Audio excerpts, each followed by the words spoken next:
8 மாசத்துல காதல் திருமணம் செய்த இளைஞர் படுகொலை. பெண்ணின் சகோதரர்கள் வெறிச்செயல்.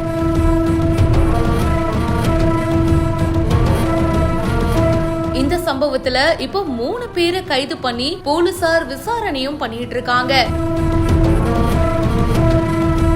சிவகாசி கிழக்கு பகுதி முத்துராமலிங்கம் காலனியை சேர்ந்தவர் பொன்னையா, இவங்களுடைய மகள் நந்தினி. திருவெளிபுத்தூர் இந்திரா நகரை சேர்ந்த மாரிமுத்து பாண்டிச்செல்வி தம்பதியோட மகன் மெக்கானிக் கார்த்திக் பாண்டி. கார்த்திக் பாண்டியுடைய தாய் தந்தை வெவ்வேறு சமூகத்தை சேர்ந்தவங்க.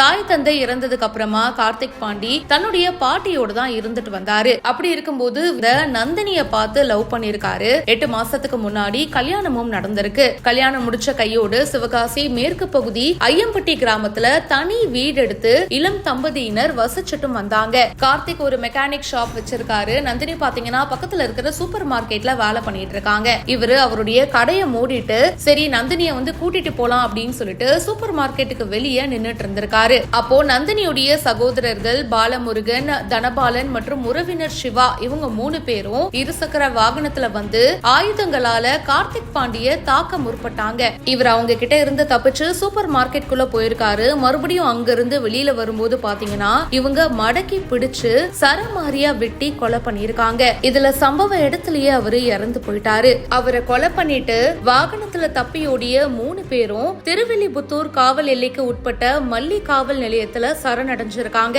சரணடைஞ்ச 3வரையும் போலீசார் திருத்தங்கல் போலீஸ் ஸ்டேஷனுக்கு ரகசியமா கூட்டிட்டு போயிட்டு விசாரணையும் பண்ணிட்டு இருக்காங்க. காதல் திருமணம் சென்ற இளைஞர் கார்த்திக் பாண்டியோடைய கொலை ஆணவ கொலை கிடையாது. வெட்டி கொல்லப்பட்டவரும் பெண்ணுடைய குடும்பத்தாரும் ஒரே சமூகத்தை சேர்ந்தவங்க தான். ஆணவ கொலை அப்படின்னு உண்மைக்கு புறம்பான செய்திகளை வெளியிட வேண்டாம் அப்படின்னும் என்ன நடந்திருக்குன்னா அவங்களோட ஃபேமிலியில இன்னொரு சகோதரியும் பாத்தீங்கன்னா ரீசெண்டா லவ் மேரேஜ் பண்ணிருக்காங்க போல. அடுத்தடுத்து குடும்பத்துல காதல் திருமணம் பண்ணிக்கிட்டாங்களே அப்படின்ற ஒரு ஆத்திரத்துல தான் இந்த கொலை நடந்திருக்கிறதா எஸ்பி ஃபெரோஸ்கான் அப்துல்லா தகவல் கொடுத்திருக்காரு. இந்த சம்பவம் பத்தி வழக்கு பதிவு செஞ்சு இப்போ தீவிரமான இன்வெஸ்டிகேஷனும் போயிட்டு இருக்கு. இத பத்தி உங்களுடைய கருத்துக்களை ஷேர் பண்ணுங்க.